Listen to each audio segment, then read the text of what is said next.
Because the danger is greater, the desire of a post-retirement job influences pre-retirement judgments. It's a threat to the independence of judiciary.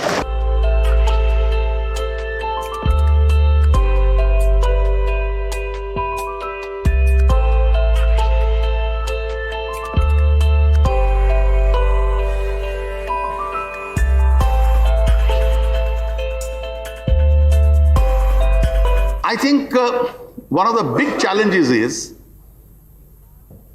and this is a challenge particularly post-91, with economic liberalization, in many principal high courts of the country, legal practice has also become very lucrative. The best are therefore not willing to become judges. I think at some stage the Honorable Law Minister will apply himself to this question. It's an institution which must have the very best. And if the best are not willing to become judges, it creates a serious problem. Two, I think we are going a bit too far now. In every legislation,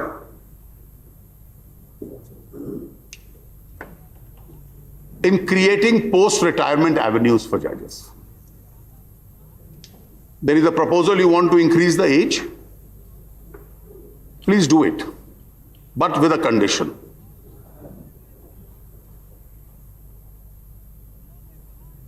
That almost everyone, barring a few notable honorable men who are an exception, wants a job after retirement, and we are lavishly creating it for them.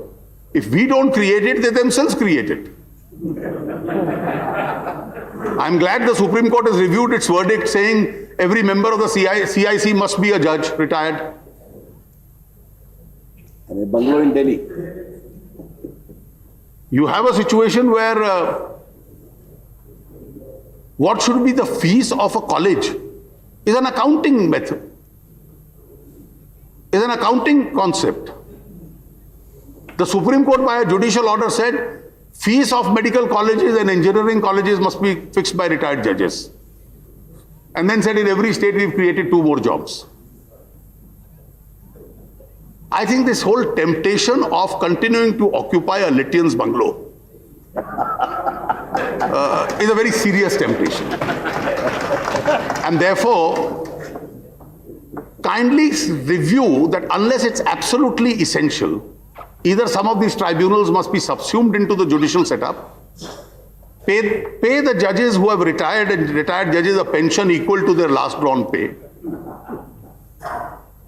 Because the danger is greater, the desire of a post-retirement job influences pre-retirement judgments. It's a threat to the independence of judiciary. And once it influences pre-retirement judgments, it adversely impacts on the functioning of our judiciary itself.